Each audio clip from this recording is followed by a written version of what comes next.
Hey there, mamas. I wanted to check in with you and let you know that yesterday I sent off my manuscript to the publisher.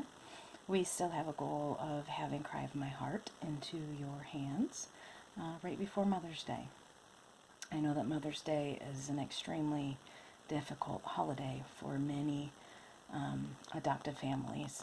And so I'm hoping that this will encourage your heart, and I'm hoping that you can get the word out to those who are not yet aware of it. I also wanted to let you see my face. Tomorrow I'm meeting with somebody who's going to do a headshot for Cry of My Heart. And it's going to be lots of makeup and not going to look like I do right now. So I want to give you a sneak peek of the real live me, trauma mama that I am, on day whatever this is of a migraine. Sometimes they last a few weeks for me, and I don't look great. So I wanted you to see it, and I wanted to say, don't you dare ever look at me or anyone else in the world of trying to navigate therapeutic parenting, trauma-based stuff with our kids.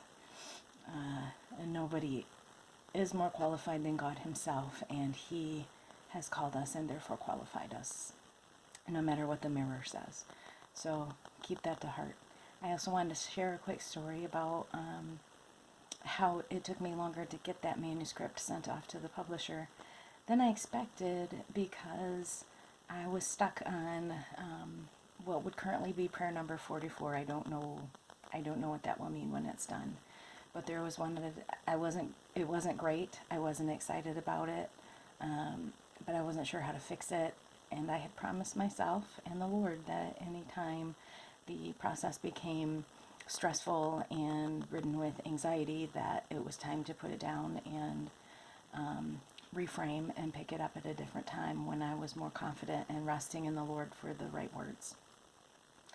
And as it turned out, Valentine's Day, just a couple of days ago, we had the worst and biggest blowout we've seen as a family. And frankly, I was surprised. We've never had to avoid Valentine's Day in the last 5.5 years. It's just not been a problem. Birthdays, yeah. Christmas, yeah.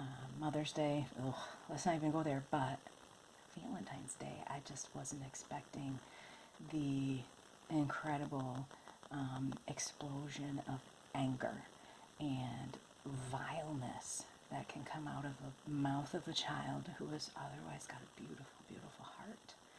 But they hurt, and they don't sometimes, I think, want to, they don't want to have to try to feel okay, maybe.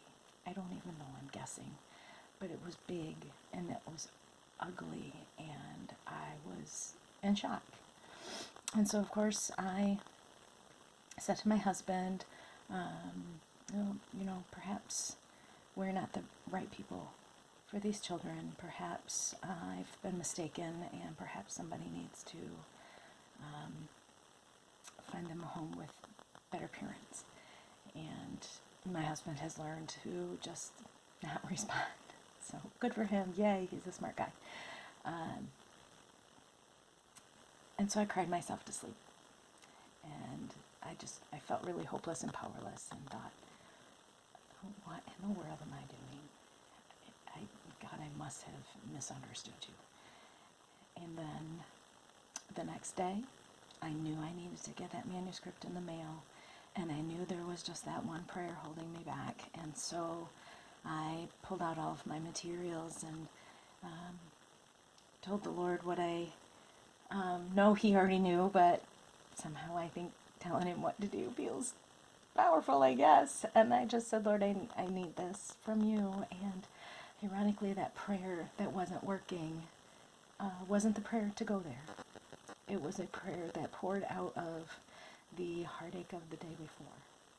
and how much our children hurt, and how much, even though everyone tells us it's not personal, how personally it hurts, because it hurts, and we love our kids, and we don't know how to get them to see that, or we don't know how to get them to accept it. So, God makes all things good in His time, and He took a really horrible day and made it into what may be the most beautiful and touching prayer that He gave me through this process. So watch for it, pass the information along. I have a video that is called Cry of My Heart Book Plea, and it's a fundraising request because I still need the funds to actually make this book a reality. So hang in there, mamas. You are exactly who you need to be for these kids. I love you.